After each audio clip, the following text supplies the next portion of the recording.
"You're not allowed to do this." That was Eli's voice, calm but rising. She had already turned the key in the lock, our lock, and started to push the door open. Claudia Wexley, president of the Willow Creek Estates HOA, stood there with one hand on her clipboard and the other gripping what looked like a master key. She wasn't panicked. She wasn't confused. She wasn't even surprised to see my son standing in the entryway. She just smiled. The same kind of smile a person gives when they think the rules don't apply to them. "My name's David Halverson, single father, former systems analyst, and current thorn in the side of a suburban tyrant with a god complex and a badge that says HOA president." What she didn't know then was that Eli had already hit record on his phone. Hey, before I take you deeper into this story, drop a comment and tell me where you're watching from, and if you've ever had to deal with an HOA nightmare, make sure to hit that subscribe button. This one goes places you won't expect. Now let me show you how this war began, with grief, with a lake, and with a gnome named Stanley. 3 years ago, cancer took my wife Leah, breast cancer. Quiet at first, then vicious. After she passed, I felt like I was just floating, doing the right things, packing lunches, checking Eli's homework, but not really living. Until I found this place. Willow Creek Estates, a lakeside community wrapped around Serpentine Lake, where Leah and I honeymooned 20 years ago. We had a dock there once, half sunk, uneven boards, initials carved into the center post, L+D, etched with her old pocket knife. When I found the listing for a small ranch-style house just down the slope from that same dock, it felt like something was calling us back. I sold our old house, gave notice at work, and packed what we had left of Leah into a couple of wooden boxes. Eli didn't even argue. He just asked one thing. "Is it near water?" We moved in on a breezy July morning. The air smelled like pine and the sky practically mirrored the lake. Eli stepped onto the dock and just stood there, staring out, silent. Then he found the post. The carving was still there. That dock became sacred. We strung up porch lights, we rebuilt her old canoe, I fixed the splintered paddle she decorated with chipped nail polish. Every Sunday, Eli and I would sit out on the edge of that dock and listen to the frogs and the water slapping under us. It felt like we'd finally found some kind of peace. But in neighborhoods like this, peace tends to be leased, not owned. I was putting up a planter hook when she first appeared. That clicker heels on pavement. Clipboard tucked tight under one arm, designer sunglasses perched on her head like a crown. "David Halverson?" I turned. "Yes?" "I'm Claudia Wexley, president of the HOA, just stopping by to welcome you to Willow Creek Estates." She smiled, but it didn't reach her eyes. "I'm afraid we've got a small matter to address." She pointed to the gnome by the bird bath, Stanley. Eli had found him at a flea market. The paint was chipped, and he leaned slightly to the left, but he looked like he belonged there. Claudia frowned. Section 7.2. No unauthorized decorative figures in front yards, especially ones that don't conform to color or theme. You'll need to remove it by Friday. I laughed, mostly because I thought she was joking. She wasn't. "Oh, and tell your son, parking on the west curb interferes with lawn service. That's a warning." I wanted to ask what lawn service. We hadn't even unpacked the mower yet. Instead, I just nodded. She turned and walked away like she'd accomplished something. Like the gnome was a real victory. Eli stepped out onto the porch a few minutes later. "Was that the H?" "Yep." She gave me a weird look the other day, like I was trespassing on her own yard. I gave him a look. "You want me to move Stanley?" He shook his head. "No, he's ugly, but he's ours." That was our first infraction. We didn't know it yet, but Claudia wasn't finished, not by a long shot. First it was the gnome, then the wind chimes, then a complaint about our canoe, Leah's canoe, being improperly stored. Each one was a pebble. The avalanche started the day she used that key. And she didn't know what my son had already caught on camera. Eli played the video back in slow motion. Her hand moved smoothly, too smoothly for someone accidentally entering the wrong house. Thumb to key, turn, push. No hesitation, just access.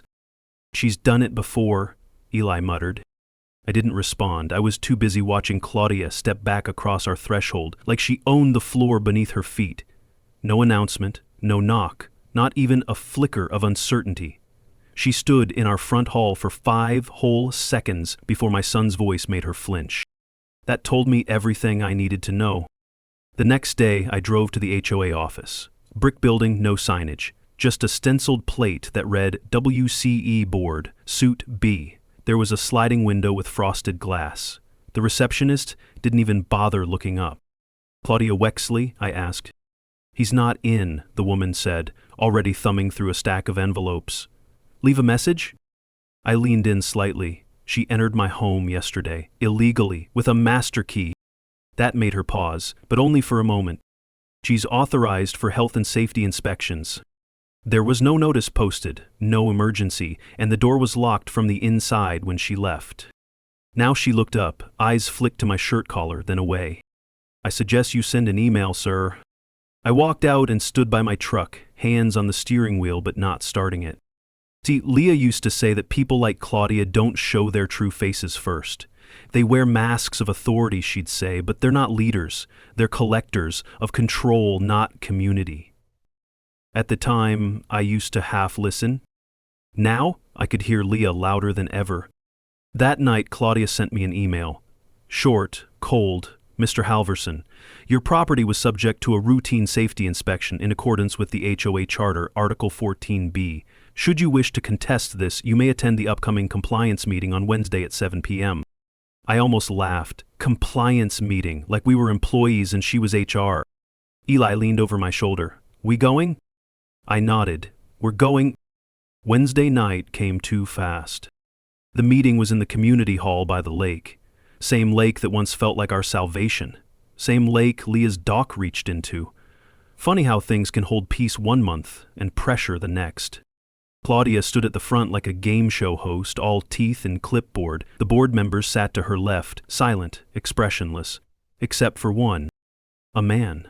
Maybe late 50s, balding, kept adjusting his glasses every 30 seconds like they were too tight.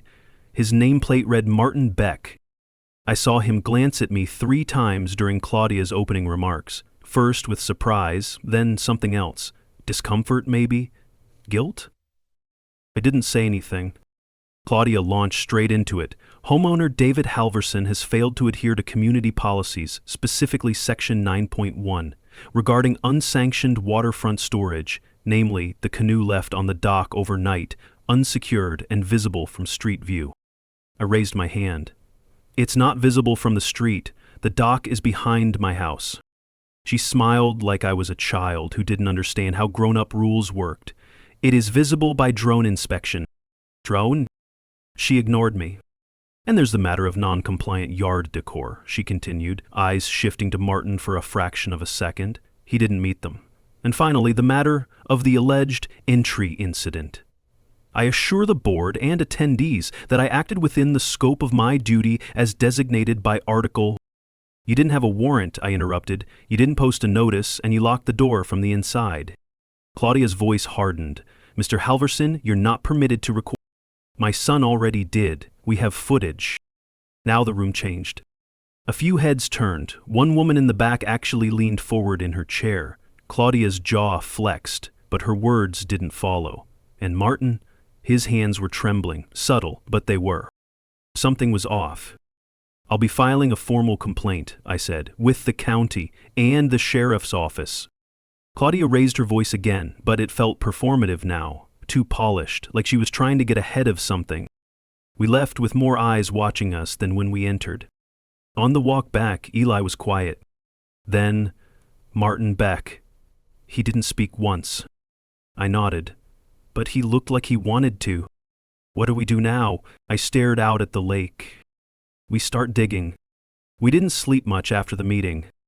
Eli stayed up past midnight scrolling HOA charts and county property laws. I could hear the soft clicks of his mouse through the thin walls, back and forth, searching, cross-referencing. The kind of focused frustration I recognized all too well. It was the same grit his mother had when she fought the insurance company that lowballed us after her diagnosis. I stood at the kitchen sink watching the dock. One light bulb flickered on the porch. That lake used to be a symbol of calm. Now, every time the water rippled, it felt like something was crawling just beneath the surface.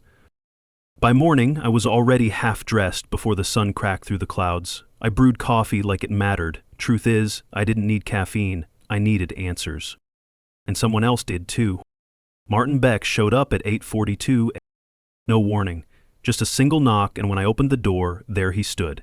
The same blazer, same glasses, but this time his hand was curled in on itself like he was fighting to keep it from shaking. "Can I speak to you, just for a moment?" I let him in, not out of trust, but curiosity.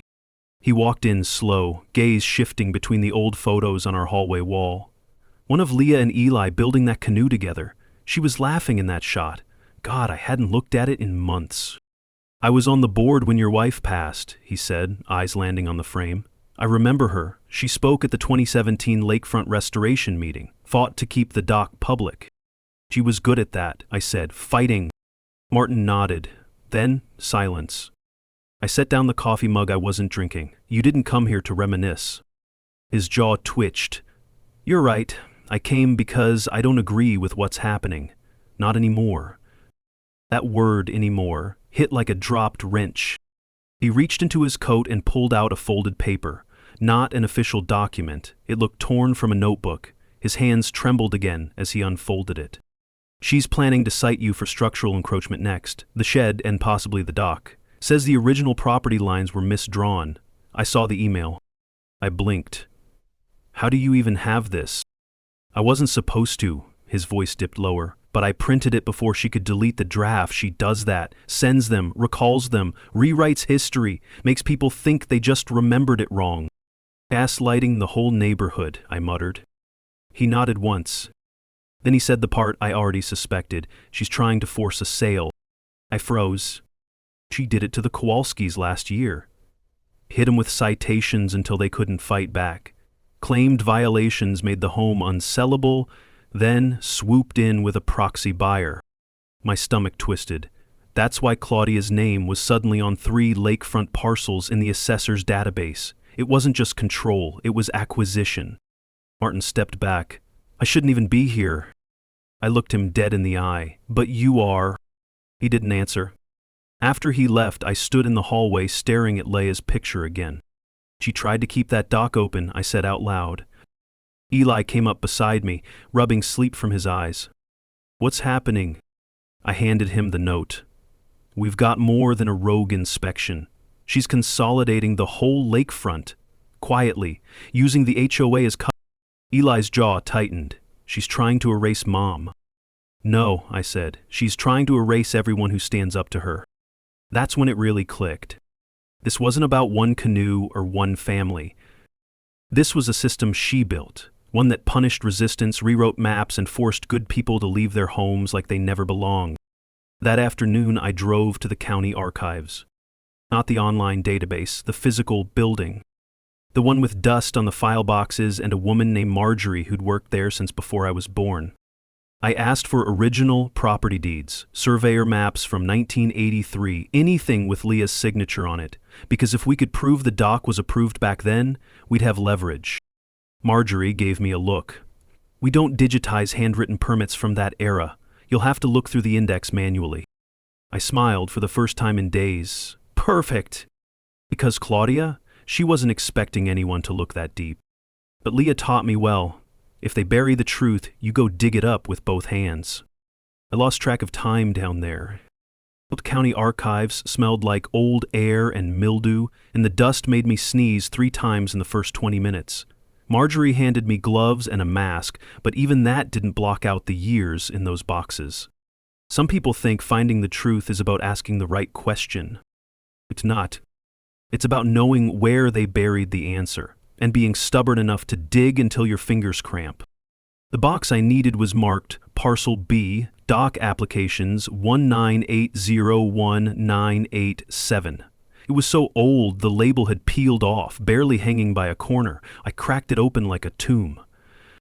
And there she was, Leah's name, written in blue ink, looped and clean like she always did when she was proud of her words. The document was an original petition for Community Dock Restoration and Shared Access Initiative, stamped and signed by 3 previous board members, names I hadn't heard in years, names Claudia Prescott never mentioned. Because if she did, she couldn't pretend the dock had no standing. This wasn't just a canoe launch, it was a legally sanctioned structure, approved by vote and reinforced by a restoration budget. Which meant Claudia's encroachment claim was bogus. She'd fabricated an entirely new property line and fed it to the board like fact. And that changed everything. Back at home, Eli was waiting with a sandwich I hadn't asked for. "You were gone 5 hours. "Felt like 10, I muttered, slapping down the deed file. "We have the original petition, Leah's signature, county stamps, even old blueprints of the dock expansion." His eyes widened. "You mean—" "She lied, Eli. She rewrote history, thinking nobody would bother to check. But she didn't count on someone who remembers." He grinned like someone watching the tide shift in our favor. But it didn't last long. That night, we came home to something worse. 2 orange violation tags nailed to the shed and the tree near the canoe rack. The same tree where Leah carved Ellis Family 2009 after Eli caught his first fish. The tags weren't handwritten, they were freshly printed, laminated, and staked with metal pins, like someone had been planning this part. Each one read, "Immediate compliments required, unauthorized structure, potential code violation." No inspection dates, no board signatures, just a new logo. HOA Enforcement Division. That wasn't real. There was no enforcement division. Claudia was making her own departments now. Eli stared at the sign like it had slapped him. "She touched Mom's tree." "Yeah," I said, my voice flat. "She did." The next morning, I printed 5 copies of Leah's dock approval and boxed up the blueprints. We weren't just collecting proof. We were prepping for war. But I needed someone who spoke the HOA's language.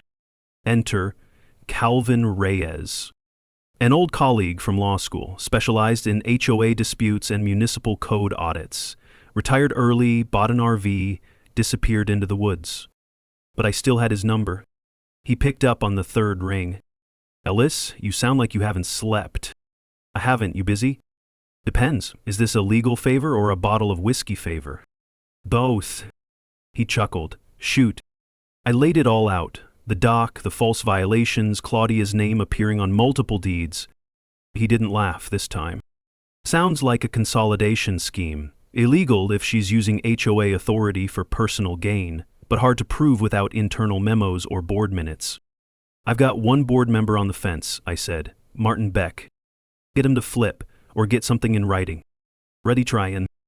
"Then here's what you need to do," he continued, his tone sharp now. "Get their financials.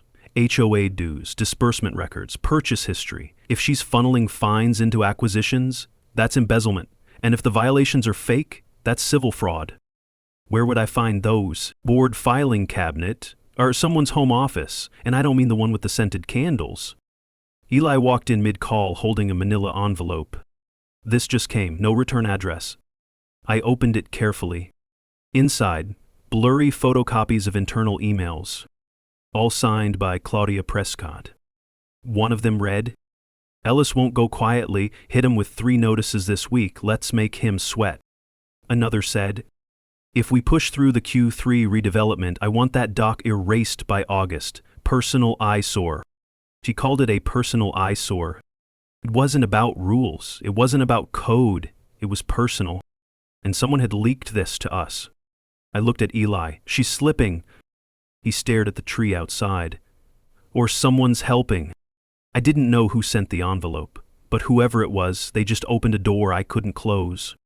That night, I parked 2 streets over and waited. Claudia Prescott's house sat cold and quiet behind those decorative hedges, porch light off. Her Lexus was gone, and the only other car in the driveway, Martin Beck's blue Honda, rolled away 20 minutes before I moved. "I'm not proud of this," I muttered under my breath, sliding on gloves. But pride doesn't beat corruption. Eli had stayed home. I didn't ask him to. He just knew this part needed to be mine. The side gate wasn't locked. That told me everything I needed about Claudia's arrogance. I slipped around back, past the koi pond she bragged about at board meetings, and nudged open the door to her basement office. One step in, and my instincts kicked into overdrive. The air was heavy, humid. It smelled like cedar and toner, like someone printed too much and tried to mask it with a scented candle. I turned on my phone light and froze. The place was immaculate. Too immaculate. Not a single paper out of place, but the desk drawers were locked, and that told me where to look. Except I didn't head for the drawers. I scanned the wall, and there it was, a fake wood panel, slightly off color. I pressed my palm against it. Behind it, a plastic tote labeled Seasonal Winter Decor. I laughed under my breath. You really put the crime under Rudolph? The lid creaked when I opened it. Plastic tinsel, a half-used candle, wrapping paper rolls, and a thick accordion folder wrapped in a beach towel. Inside were financial printouts. HOA funds being shuffled into a beautification sub-account. That account? It had a direct transfer to Prescott Realty Holdings, LLC. She was using HOA fines to buy up properties through her own shell company, properties she'd first devalued with fake violations. And right there, I had the receipts. The lights flickered once.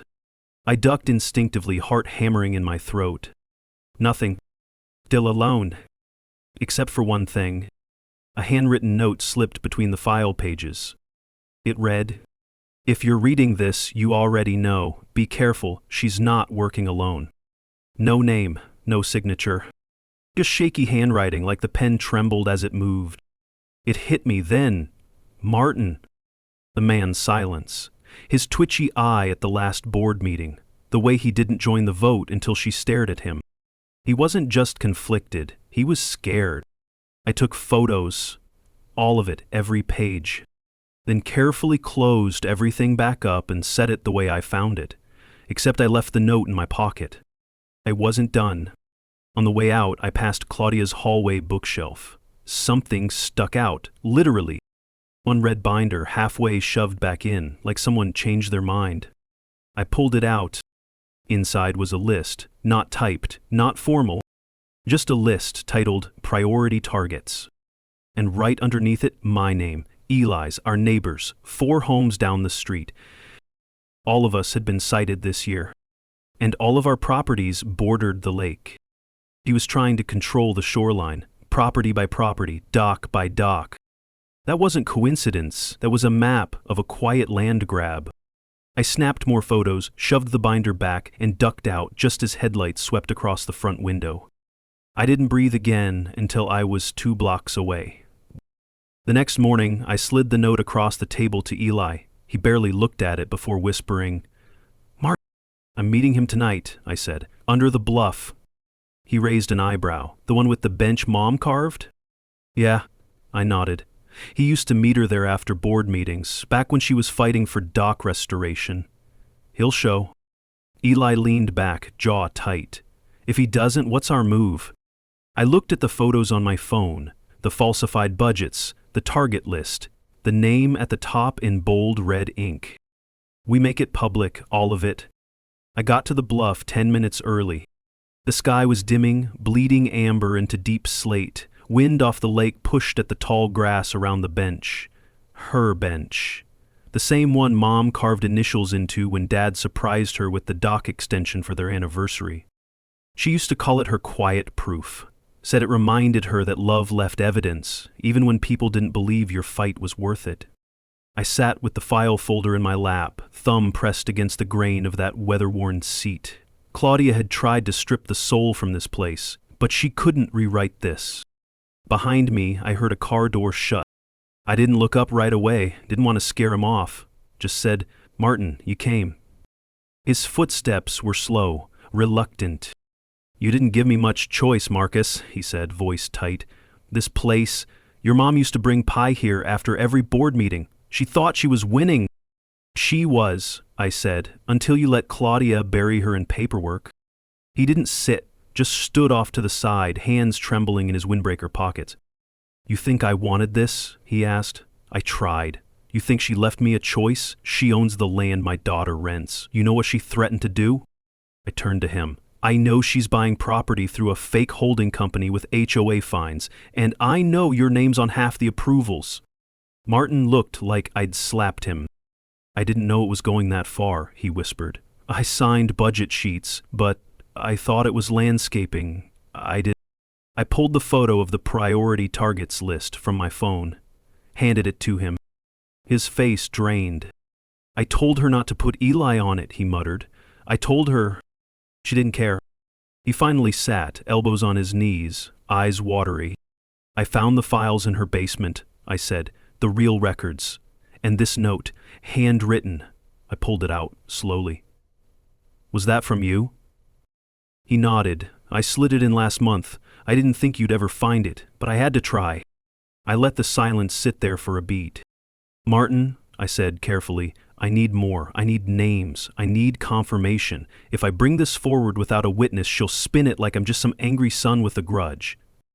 He shook his head. I can't. I have grandkids. Claudia, she's not just rich, Marcus. She's protected. She's connected to people you don't want to go up against.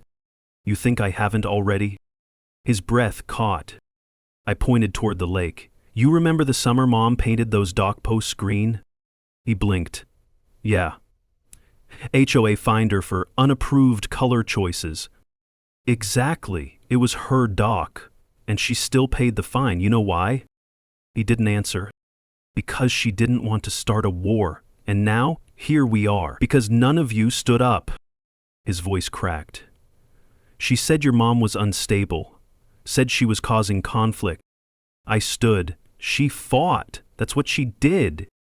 Martin closed his eyes. Give me the weekend. I paused. I'll find a way to get you what you need. I still have access. And I owe her. I owe your family more than silence. I stepped back. You've got 3 days. Back home, Eli was pacing. I barely got 2 words out before he asked, did he come? Yeah, I said. He's scared, but he's cracking.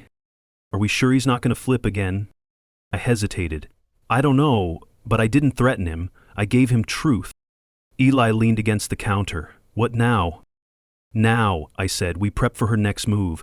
If Claudia gets wind of this, she'll try to cover her tracks. I pulled out the old crate from Dad's storage, the one filled with community mailers, HOA newsletters, meeting transcripts going back years. Mom saved everything. I hadn't touched this box since her funeral. Eli sat next to me. You think it's in here? If it is, I said, opening the lid, it'll be buried beneath those flyers she used to mark with sticky notes. The first thing I pulled out? A yellowed newsletter from 2008. And taped to the back was a sticky note that read, same language, same fines, different victim. Eli exhaled. She knew Claudia's game even back then. I nodded. This isn't just about us anymore. It never was. Before we dive into what I found next, drop a comment and tell me, have you ever dealt with a crooked HOA board? I read every single one.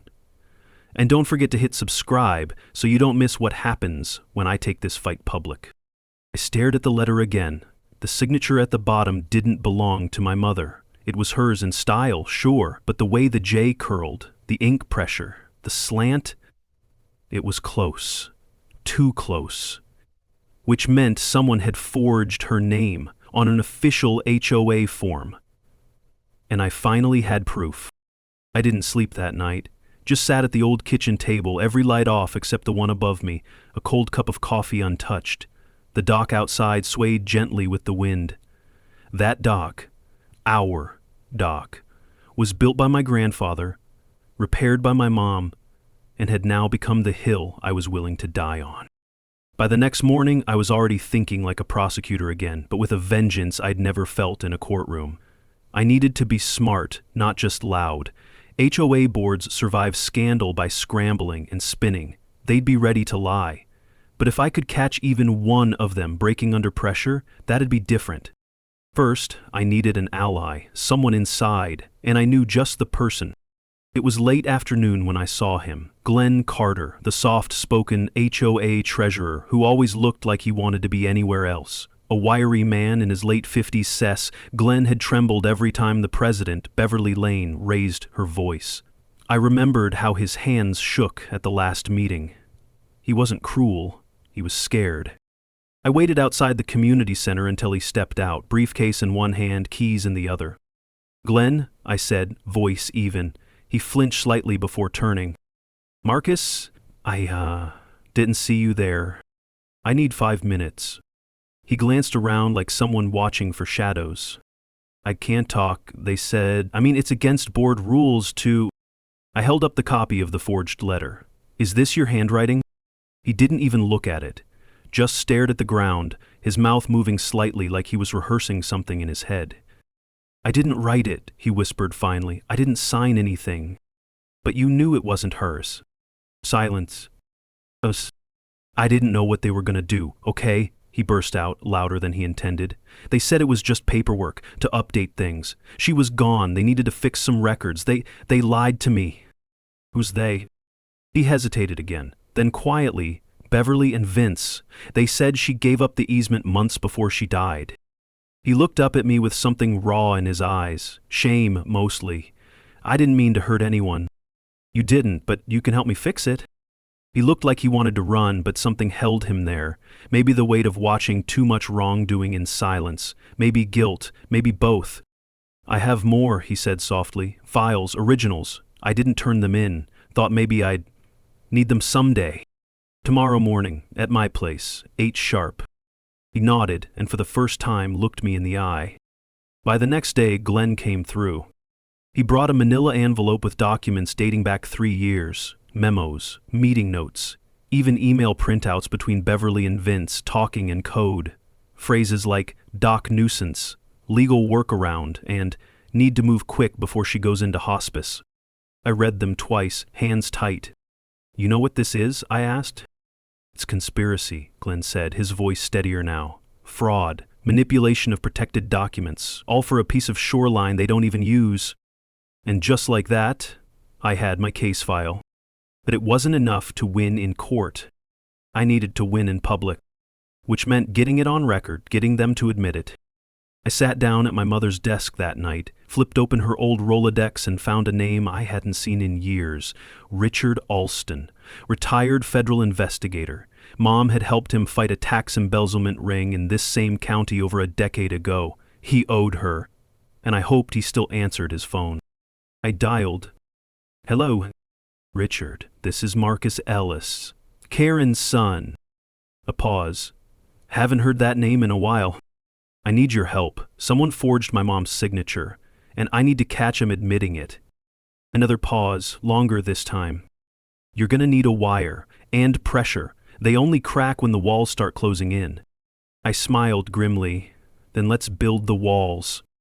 By the time I met Richard the next afternoon, the sun was hanging low, slicing sharp gold across the lake. Ironic, given how cold I felt walking into that diner. He sat in the far booth, back to the wall, eyes already scanning the room. That old federal edge hadn't dulled.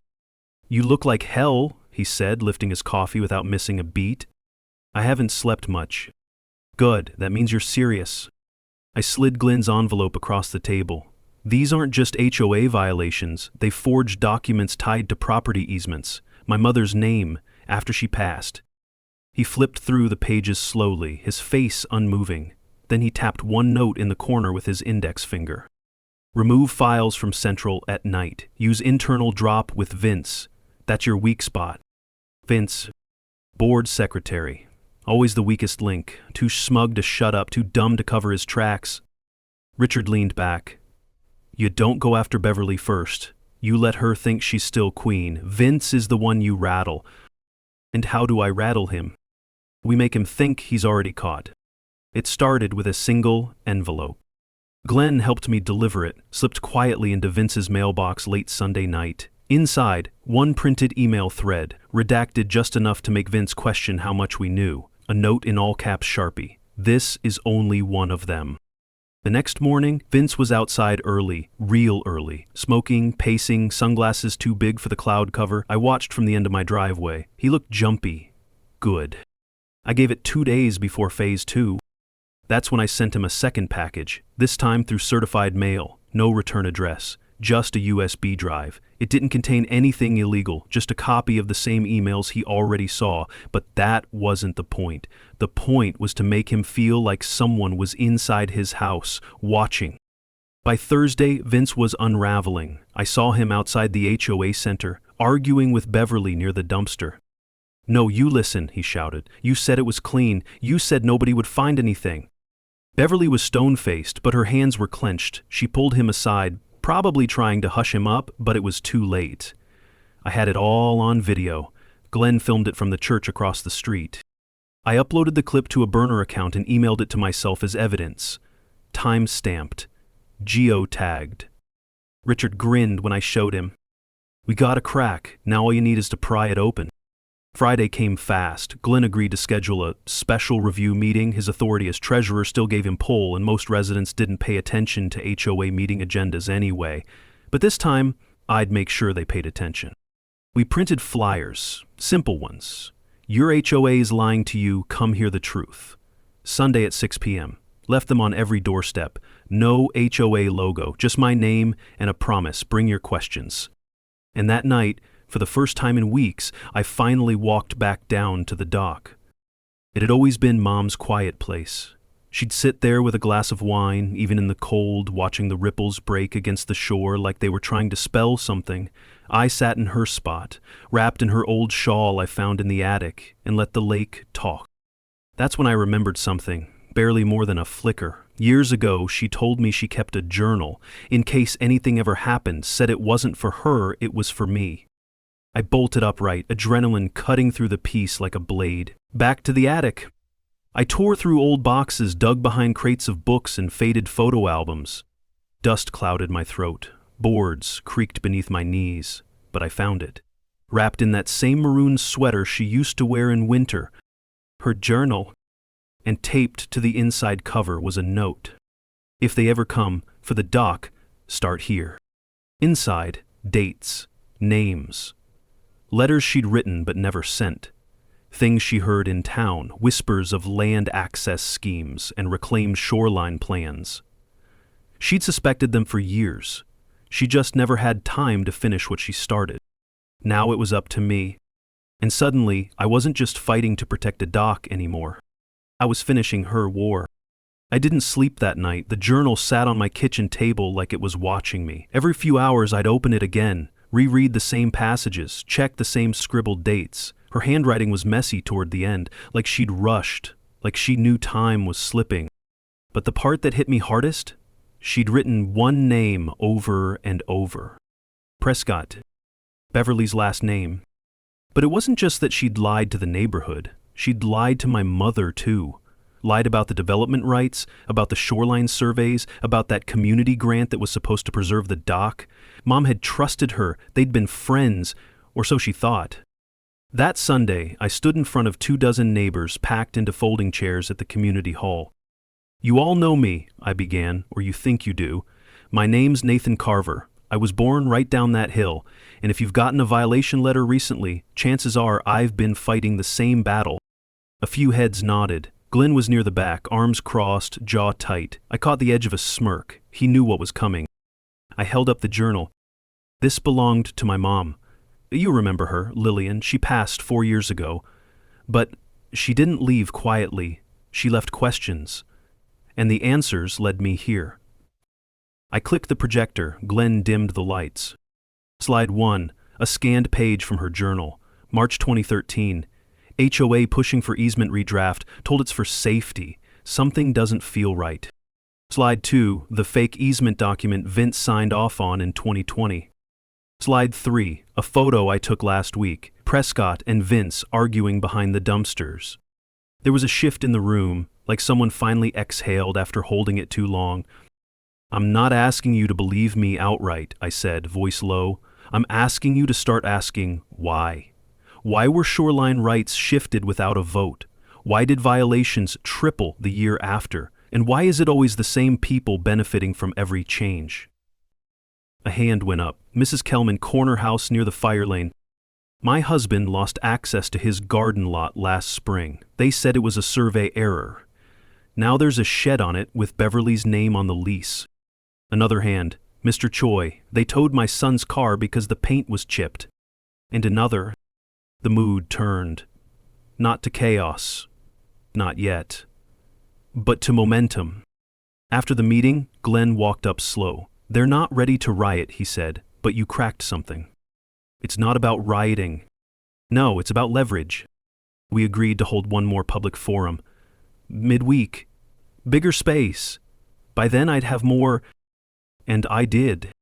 The next morning I called Richard. Prescott's tied to a land trust. My mom mentioned it in the journal, Horizon Acres LLC. There was a pause.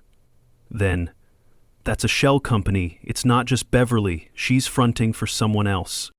Oh, I'll find out, but you need to push Vince harder. He's your leak. That night I waited outside Vince's place. He lived alone in a 2-bedroom condo near the clubhouse. I didn't confront him. I just waited until he left for groceries, slipped a letter under his door. Inside, a copy of the Horizon Acres lease agreement, and a photo of Beverly shaking hands with a man I hadn't yet identified but who Richard suspected was a corporate land broker. The note read, "You're going to take the fall, Vince. Or you're going to talk." The next morning I had a voicemail. It was Vince. "I don't know who you are or what you want, but I didn't know it went that far. I thought it was just zoning preservation stuff. I didn't know it was fraud." I saved the message, made 3 copies. Later that day, Glenn called me with a clipped voice. "You need to come to the dock." I drove straight down. He was already there, standing at the edge. He didn't say anything at first, just pointed. A red sign had been staked into the ground. "Premises to be demolished. Order 72B, Horizon Acres, LLC. Effective 5 days from notice." I stepped closer. My chest was tight. "They're moving fast," Glenn muttered. "They're scared." "Good," I said. I turned toward the lake, toward her dock. "Bell me should be." If you've ever watched something you love get threatened by people in power, this story's for you. Example where you're watching from in the comments and hit that subscribe button, because the fight's just heating up, and trust me, you don't want to miss what comes next. The morning after that recording, I barely slept. I just kept replaying the audio over and over in my head. Karen's voice, cold and smug, admitting what we all knew but couldn't prove. I poured myself some coffee, extra bitter like the week, and stared out the kitchen window toward the lake. The dock, cracked and weathered, shimmered in the early light. It was strange how a place so peaceful could sit at the center of so much ugliness. That's when I knew. This wasn't just about revenge anymore. It was about legacy, about my father's name, about that bench he carved into the cedar tree near the water, the one that still had his initials burned into the wood. I hadn't sat on it in years. Now, I was going to use every memory, every weapon I had to finish this. I met with Dana again, only this time, we didn't need whispered doubts. We had the goods. She slid a folder across the table at Miller's Diner. I pulled the HOA spending logs. You were right about the landscaping scam. I flipped through the papers. Same contractor, multiple inflated invoices, signed off by Karen. And the signature dates matched the fines issued to residents she was trying to drive out, Dana added, chewing at her bottom lip. "That's RICO-level fraud," I muttered. "They've got a shell operation." "And one more thing," Dana said, pulling out a weathered envelope. "I found this in the old filing cabinet at the HOA shed. It was behind the drawers. Thought it might matter to you." I opened it, expecting numbers or contracts, but it wasn't that. It was a letter. From my father. To Karen. "Effective immediately, I decline the nomination for board president," he wrote. "I've seen enough of what this place is becoming, and I won't be a puppet for your schemes." My throat tightened. My father never told me he was nominated or that he'd turned it down. But he'd seen Karen for who she was even back then. There it was, proof of her long game. She'd been consolidating power for over a decade, cutting down anyone who didn't bend. "You okay?" Dana asked. I nodded, folding the letter carefully. "Yeah, I am now." That afternoon, I paid a visit to the county records office. The clerk, a guy named Theo who looked like he'd rather be gaming than filing deeds, handed me a dusty binder labeled Ellis Marcus. Inside, gold. There were zoning maps, private easement agreements, and, buried in the back, a 30-year-old development addendum my grandfather had filed when the lake property was first sectioned. One clause caught my eye. Lake access cannot be obstructed or restricted by any governing board, including homeowner associations, under penalty of forfeiture. I stared at it like I'd found buried treasure. Karen had no legal right to put a gate on the dock. She had violated the one rule she never bothered to read. And now, I had her boxed in. That evening, I went home and pinned every piece of evidence on my living room wall like it was a war board. The audio recording, Dana's financial reports, the forged fines, my father's letter, and the original land deed with that killer clause highlighted in red. I stepped back and looked at it all. This wasn't a case anymore. It was a reckoning.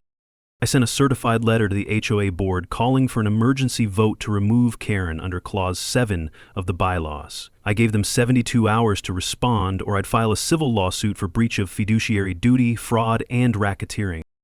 And to make sure they took it seriously, I BCC'd the entire neighborhood. Let Karen squirm for 3 days. Let them all see what she'd done. The night before the vote, I walked down to the lake. The wind was cool, and the cedar bench groaned as I sat on it, just like it used to when Dad and I would fish in silence. I ran my fingers over the initials carved in the armrest. They were fading now, but still there. "I'm close, Dad," I whispered. "Real close." Behind me, a twig snapped. I turned. It was Dana. "You ready for tomorrow?" "Not just ready," I said. "I've got everything, and this time I'm not walking away." The morning of the vote arrived with that strange kind of quiet, like the air itself was holding its breath. No barking dogs, no lawnmowers, just the dull hum of anticipation as the neighborhood got ready to watch the board eat itself alive. I buttoned my shirt, slow, deliberate, like I was suiting up for court, because in a way I was. This was my hearing, my prosecution. And Karen Mitchell? She was the defendant. Outside the clubhouse, neighbors had already started gathering. People I hadn't spoken to in weeks were suddenly nodding at me. A few whispered, "Good luck," or "About time." Even Curtis, who once threatened to fine me for fence discoloration, gave me a half smile. That's how you know the tide was turning. I spotted Dana near the hedge, holding a slim black binder under one arm.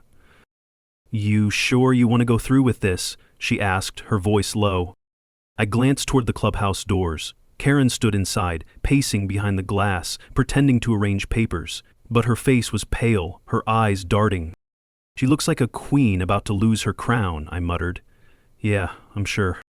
Inside, the board members were already seated behind the long folding table. Karen sat in the middle like a spider in a web, stone-faced, hands clasped, pretending none of this touched her. I took my seat across from them, binder in hand, no notes, no script. Just evidence and years of buried truth. Karen cleared her throat, trying to assert control. "We're here to address an inappropriate and slanderous petition submitted by—" "It's not slander if it's true," I said, loud enough for the back row to hear. "And we're not here because I filed a petition. We're here because the bylaws demand an emergency vote when a majority of residents request one. You're trying to stop a vote you're legally obligated to hold." A murmur rippled through the room. One of the board members, Paul, the only one who hadn't completely curled under Karen, adjusted his glasses. "Let him speak," he said. Karen turned to him, stunned. "You're siding with him?" "I'm siding with the truth, Karen," he replied. "And frankly, I'm tired of cleaning up your messes." Her lips pressed into a flat line. She didn't speak again. I stepped forward, opening the binder. "Let's talk facts," I began. Karen Mitchell signed off on over $30,000, 0 cents in inflated landscaping contracts to her nephew's fake company. She issued fines to residents right before every major vote, conveniently silencing anyone who opposed her. And when she couldn't silence them with money, she tried to lock them out of shared property, like the lake dock, which, as you'll see here, I tapped the easement copy, violates the founding agreement of this community. Gasps, audible this time. "And here's a letter, dated and signed. My father, who declined presidency when he realized what Karen was planning. She's been consolidating control ever since." I didn't raise my voice, didn't point fingers. I just let the documents speak. And man, they roared. Karen, for once, had nothing to say. She'd tried to snatch a paper from the table, but Dana had already handed out copies. She was surrounded, on paper, in law, and in spirit. "We'll proceed with a vote," Paul finally said, breaking the silence. "Residents only. Majority rules, and I recommend we vote not just on removal, but a full audit of every dollar this board's touched in the last 5 years. Karen stood up so fast her chair toppled. "You can't do this! I built this neighborhood. I gave this place order." "No," I said, "you poisoned it." And with that, the vote began. People lined up. silent, focused. Some clutched copies of the evidence. Others just looked exhausted, like they'd waited years for this. 15 minutes later, it was done. Out of 94 households, 81 voted for Karen's removal. Her crown cracked, her webs snapped. She didn't wait for the announcement, she just stormed out, heels clicking like gunshots against the tile. No goodbye, no apology. Good riddance. As neighbors clapped, a woman I barely knew leaned over and whispered, "Your father would be proud." And in that moment, I believed her. The next morning, the clubhouse doors stayed shut. No more surprise inspections, no more weaponized rulebooks tucked under windshield wipers. Just quiet. But this time, it wasn't the uneasy quiet of control. It was the deep, settling quiet of a community finally breathing out. I stepped onto my porch, coffee in hand, and watched as Dana pulled up in her dusty Subaru. She didn't even park straight, just sort of swung it into the curb like she'd been up all night running numbers, which she probably had. "They're gone," she said, getting out, binder clutched against her chest. Karen didn't even show up to collect her stuff. Left the keys on the boardroom table like she was fleeing a war zone. "She kinda was," I muttered, sipping. "When she started." Dana shook her head, still wide-eyed. "We've got 3 board seats open, full audit access, and 24 neighbors suddenly eager to volunteer. It's like we woke everybody up." "No," I said. They were already awake, just waiting for someone to light the match. And that's when it hit me. What we'd done wasn't just about Karen. It was about taking something back, not just a lake dock or a community garden. We reclaimed the idea that no one gets to bully people behind a fake title and a shiny clipboard. Later that day, I was walking the edge of the dock, yes, the dock, when an older man I didn't recognize stopped me. "You Ellis' son?" I nodded, unsure where this was headed. "Your father helped build the eastern fence line when this place was nothing but dirt and dreams," he said. Told Karen no so many times she stopped asking. "You remind me of him." I didn't know what to say. I just nodded again, tighter this time, like something was caught in my throat. After he walked off, I stood there looking at the lake, the ripples catching the sun, and I realized it wasn't about winning. It was about making sure the people who think they're untouchable get reminded just how human they are. Paul, the only board member who'd stood up during the hearing, emailed me a few hours later. Subject: transition plan. "I'm officially stepping down after we fill the seats, but I'd like to nominate you as interim chair for now. You've earned it, if you want it." I stared at the screen for a full minute before replying. "I don't want the title. I just want the board to serve the people again. Let's build something better." And that was the final note. We didn't need revenge, we needed restoration. We didn't tear down the HOA, we rebuilt it from the inside. Now, the lake's open, the fines are fair, and the board has term limits, public financials, and open-door meetings. People wave when they walk their dogs again. Curtis even painted his fence without being asked. I guess a little fear keeps the paint fresh. But here's the thing no one tells you about standing up. It doesn't feel like a movie moment. It feels like work, like sweat, like hours in a garage, piecing together binders full of receipts. But it matters. Every inch of ground you reclaim, it plants something stronger. My dad used to say, "Power's only as real as the people who let you keep it." I never understood what that meant until now. Legacy isn't inherited, it's defended. If an HOA has ever steamrolled you, if someone ever told you to sit down, shut up, or pay a fine just to exist on your own land, drop your story in the comments. I promise, you're not alone. Tell us where you're watching from. Let's make sure they know we're done staying quiet.